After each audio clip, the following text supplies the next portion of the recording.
San Francisco. Super Week. No off-season. This is the Sport Beach Clubhouse, where sport, culture, and marketing play on. Hello and welcome to the Sport Beach Content Studio. My name is Jason Notte. I am the senior editor of the fourth quarter at Sport Beach, and I am very fortunate today to be sitting next to Tim Ellis, CMO of the NFL, and Mr. Glenn Cole, CEO of 72 and Sunny. We've just seen the sneak preview debut of the Super Bowl ad, and for us, we've spent a couple of years when I was at Adweek talking about your series of Super Bowl ads since 2019.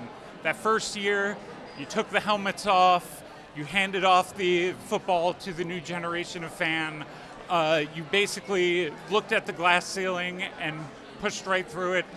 Can you talk a little bit about how you've refined the creative process over the years and reached the point you did with this latest ad? Well, I should probably start out by just saying when we first started working together, I came to the NFL, like 7.5 years ago now. And the biggest strategic sort of shift that I made was to take the helmets off the players, to call it the helmets off strategy.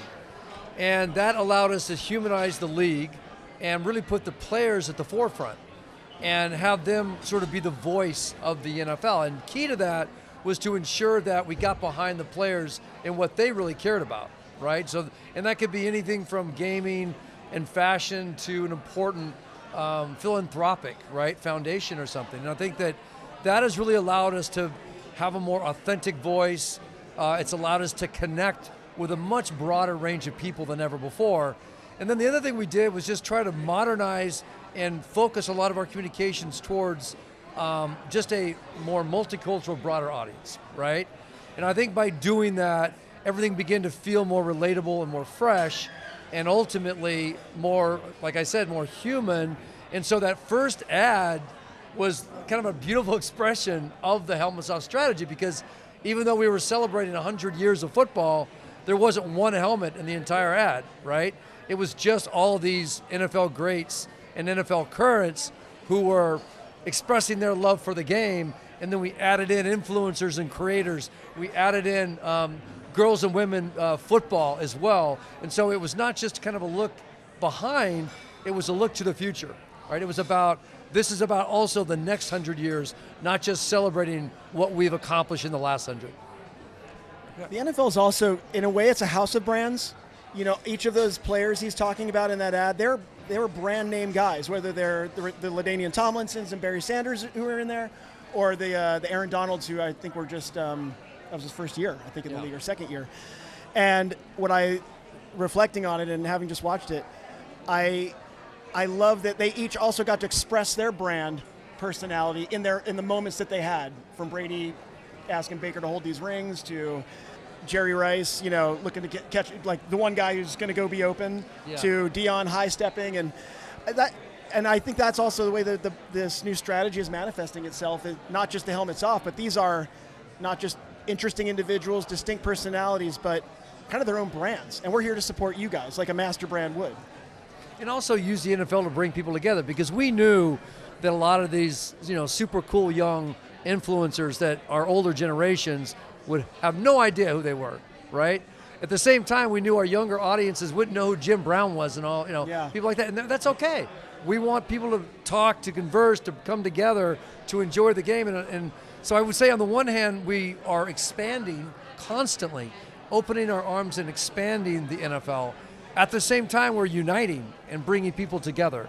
And to me, that's really been the key. And then just Glenn and I, we've been working together now for 15 years, and we sort of can finish each other's sentences, and we really have a common vision on what's great creative, and we want to make people feel things.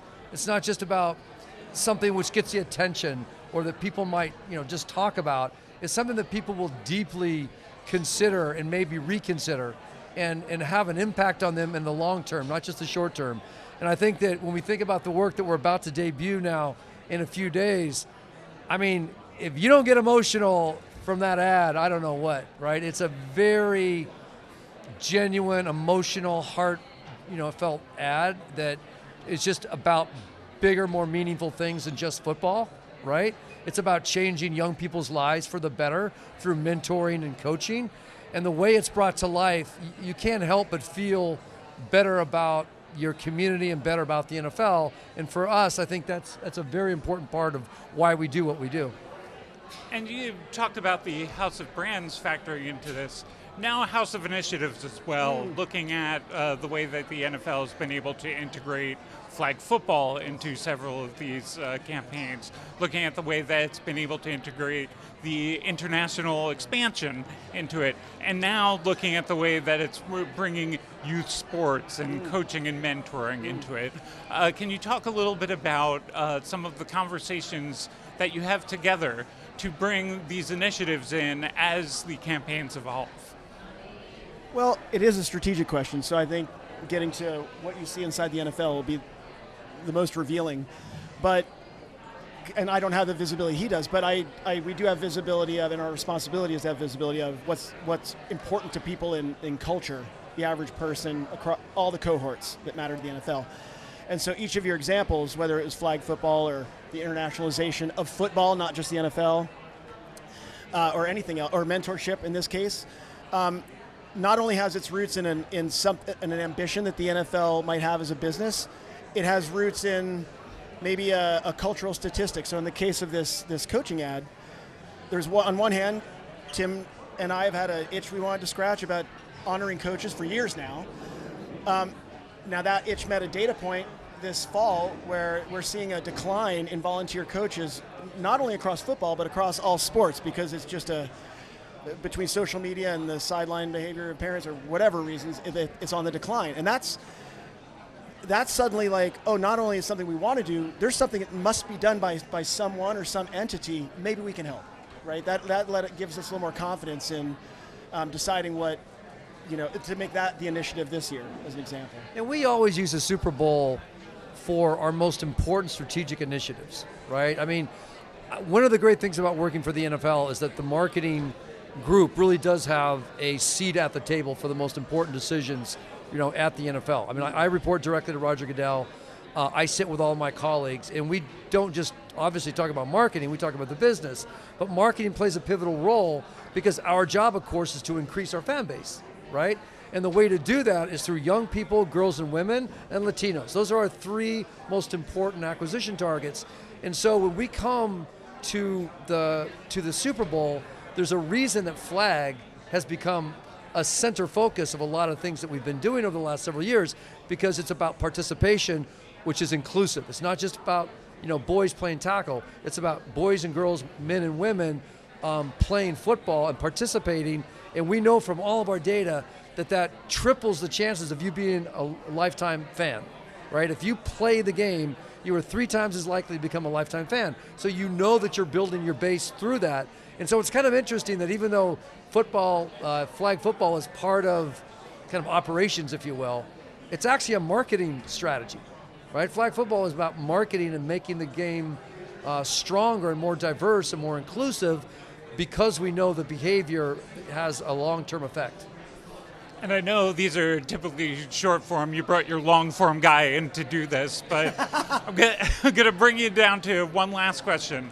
When you came to this last ad, it seems like you mentioned before having influencers in there, having relatable athletes in there helps it connect with a younger fan base. You kind of have none of that in this particular ad, but you do have very important elements in there. You have great casting for both your young player and the coach.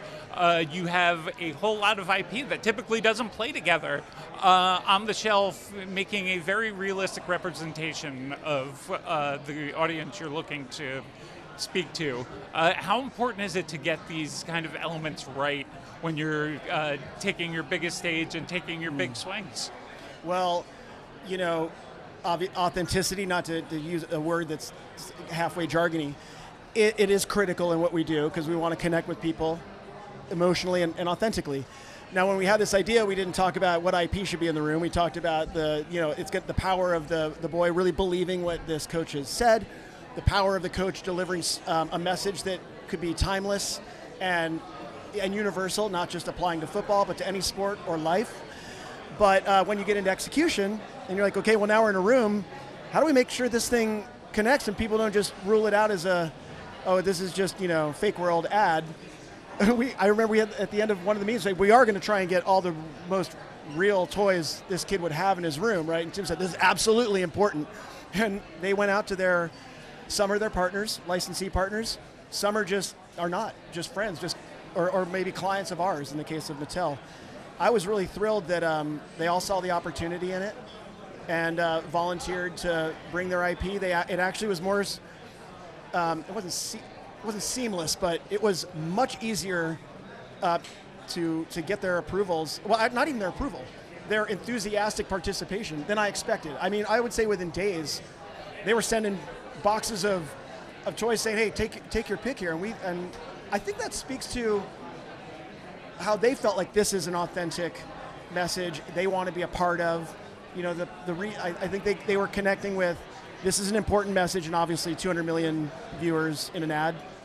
You're probably going to put your Spider-Man and Funko Pop in there. I think we've also built a reputation for quality work. I think that, and that's important. It's important for the players as well. You talked about not being any players in this. Well, obviously most of our work has NFL players.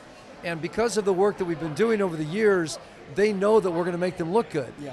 They know that they're going to be a part of something that's really well-regarded, well-respected, and talked about, right? And that's important to them. And they also know we have their best interests in mind, at heart. We know we want to make them look great. We want to understand how they want to build their own personal brands, and ultimately we're looking out for them. And then what I would say is that, we always try to do right by the idea itself, right?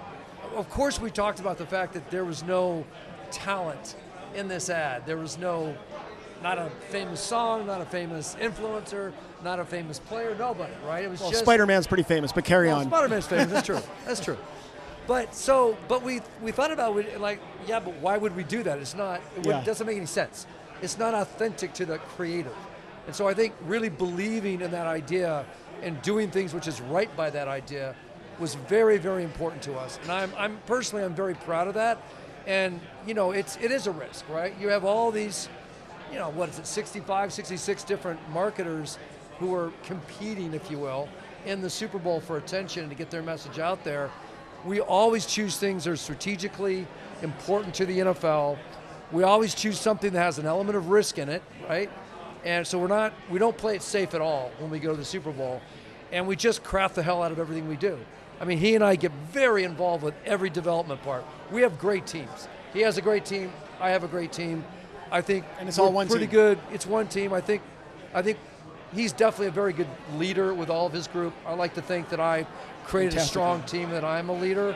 And we together, our team just focus on making the work better and making the work, being proud of the work that we know is right by our fans, right by our players, and ultimately respects our platform, because we have an incredible platform. If you think about the amount of people, not just to watch the Super Bowl, but pay attention to the NFL and want to be a part of the NFL, that's a massive opportunity, but it's also a big responsibility. And I think we take that responsibility quite seriously. And you've both come from backgrounds. You working with Wyden and Nike, you with the NFL and its partners. You're used to working with partners that you have these deep and evolving relationships with. When you have a partnership like this, where you've now worked together on multiple campaigns and you've now seen these through for the better part of a decade, what does that give you in terms of confidence going into these campaigns, in terms of enhanced creative ability, in terms of the knowledge of your partner to ultimately make a better product? That's a great question. I have total faith that we will arrive, that the best thing will float to the top. It will present itself because of the trust that we have between our teams and between each other. The creativity we both bring to bear, we all bring to bear on the ideas. which is very different than the beginning where when I reflect back, it was nerve-wracking. Like, is this good? I don't know. They don't know. We think so. But now we're 7-8 times into it. I'm looking ahead now to next year, the year after, before the Olympics is coming. I'm already getting excited, and I know. Now, hopefully, everybody will love it as much as we do. But I know we'll do something that meets our standard. Yeah. And that's the game we're playing. The standard, our standard's the standard, and because of that, it just really drains the fear out, which is a gift. Yeah. I mean, and he's had a long career, does some amazing work that will be talked about for decades and decades. I've had the opportunity to work for brands like Volkswagen and Call of Duty and Activision and Volvo before that and so forth. When I was on the agency side, I worked for Goodby Silverstein and Partners, and we did some historic work. And so we've been a part of great work over the years, but I really believe that our best work is always in front of us. Yes. I always think that. Like, next year, this next ad, it's our best work is going to be out there, and I think that's important. And again, I think when you're working with your teams, they have to believe that as well. Yes. You know what I mean? And so, like, trust and the joy of creating is just so important, because if you're not having fun, if you don't have the right culture inside the building where you're actually enjoying what you do, then the work is not going to reflect that joy. It's not going to reflect that spark and that energy and that spirit. And I think that what we've been able to achieve is that we enjoy developing things, we enjoy bringing it to the world, and ultimately I think you can feel it in the work that we put out there. Well, I tell you, I think we've gone over by quite a bit, but when you have this much experience on the stage with you, you ask as many questions as possible. Thank you so much for your time. Thank you for your time. Thanks, over the years. Really appreciate it. For Sport Thank you, Beach, Jason. I'm Jason Notte.